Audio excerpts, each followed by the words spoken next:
देखो hello hello mic check. देखो पहले अपन क्या पढ़ेंगे, दो चर वाले रैखिक समीकरणों का योग, ठीक है।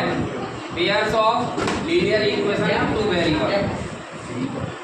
मतलब इसका क्या होता है, यानी कि कोई भी समीकरण में कितनी चर होंगी, दो चर। कितनी होंगी, दो चर। दो चर का मतलब क्या होता है, या तो उसमें x भी होगी और उसमें y भी होगी, दो चीज होंगी, ठीक है। यानी कि चर क्या होती हैं, चर, ठीक है। ए से लेके जेड तक जो संख्या होती है उनको हम क्या कहते हैं, चर। और अचर क्या होती हैं, जो 1 से लेके या 0 से लेके 1 से लेके अनंत तक, ठीक है, ये होती हैं अचर, ठीक है।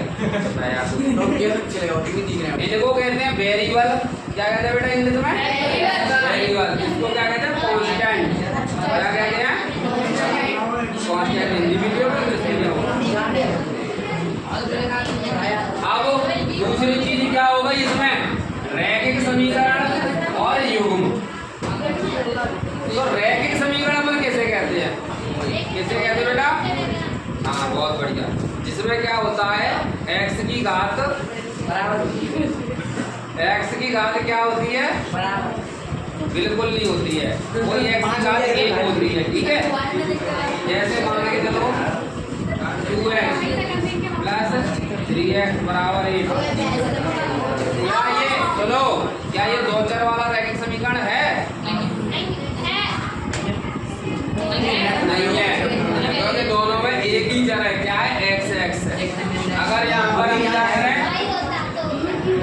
y होता तो ये क्या हो जाएगा, दो चर वाला रैखिक समीकरण, ठीक है। अब क्या कह रहा है ये, युग्म, यानी कि दो समीकरण होंगे। हर सवाल में कितने समीकरण बनेंगे, दो। दो चर वाले रैखिक समीकरणों में क्या बनेगा, दो। तो जैसे 3x प्लस 8y बराबर 15, ऐसे दो समीकरण होंगे, समीकरण नंबर 1, समीकरण नंबर। एक बात और खासियत है, जो linear equation in her variable, मान के चलो एक चर वाला रैखिक समीकरण है तो वो अकेला सॉल्व हो जाएगा। ये चीज इम्पोर्टेंट है, कभी पूछा जा सकता है। अगर एक चर वाला रैखिक समीकरण है तो वो सिंगल सॉल्व हो जाएगा।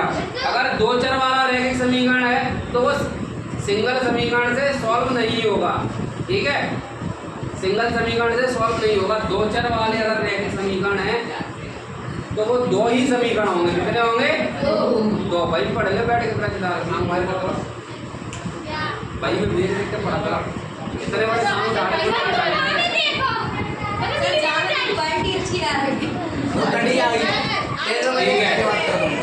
अब इसमें क्या है, 3 विधि हैं। कौन सी हैं, 3 विधि हैं। इसको सॉल्व लड़के, दो चर वाले रैखिक समीकरणों को पहली बात तो दो समीकरणों का युग्म होगा तो ये हम x y की वैल्यू निकाल सकते हैं, अन्यथा नहीं है। यहाँ तो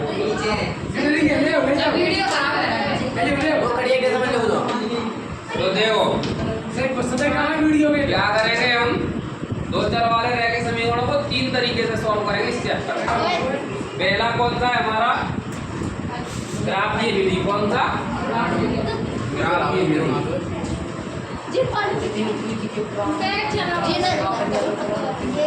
ठीक है। पहला कौन सा है हमारा, ग्राफीय विधि। वहां तक आ रहा है ये बोर्ड के, नहीं आ रहा है इसमें, ग्राफीय विधि।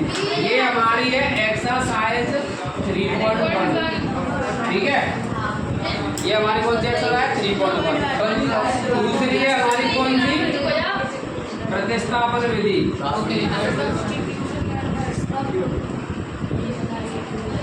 इसको क्या कहते हैं हम, हाँ ये हमारी एक्सरसाइज 3.2, ठीक है। उसके बाद है हमारी विलोपन विधि। क्या है,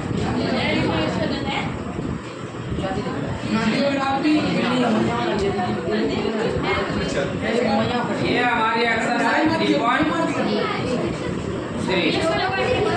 ठीक है। हाँ, इसको ग्राफिकल मेथड कहते हैं, ठीक है। इसको सब्स्टिट्यूशन मेथड कहते हैं, इसको एलिमिनेशन मेथड कहते हैं, ठीक है। हाँ, इसके बाद अब देखो ग्राफी विधि में हम क्या करते हैं, एक समीकरण के 3 वैल्यू निकालते हैं एक्स वाई की, और दूसरे समीकरण की 3 वैल्यू निकालते हैं और एक लाइन बनाते हैं, ठीक है। जो लाइन वहाँ पर इंटरसेक्ट करती है वो हमारी वैल्यू होती है।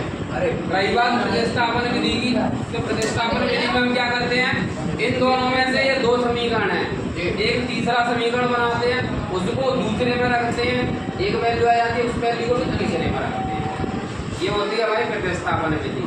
और विलोपन विधि क्या होती है, दोनों समीकरण में से किसी भी एक चीज को x को या y को इक्वल करके काट लेते हैं, उसके बाद जो वैल्यू आती है उसको दूसरे एक समीकरण में रख देते हैं, फिर सबसे सरल विधि है विलोपन, ठीक है। इसके लिए हमें पहली विधि के लिए हमें जरूरत पड़ती है काय की, ग्राफी विधि के लिए जरूरत पड़ती है हमें सारणी।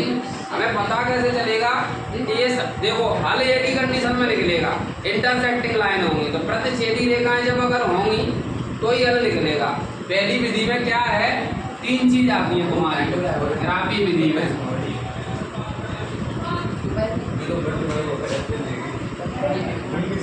ग्राफी विधि इसमें 3 चीज आती हैं, रेखाएं 3 तरह की हो, इसमें 3 तरह की रेखा हमें बताई गई है। पहली रेखाएं क्या है बेटा, लड़के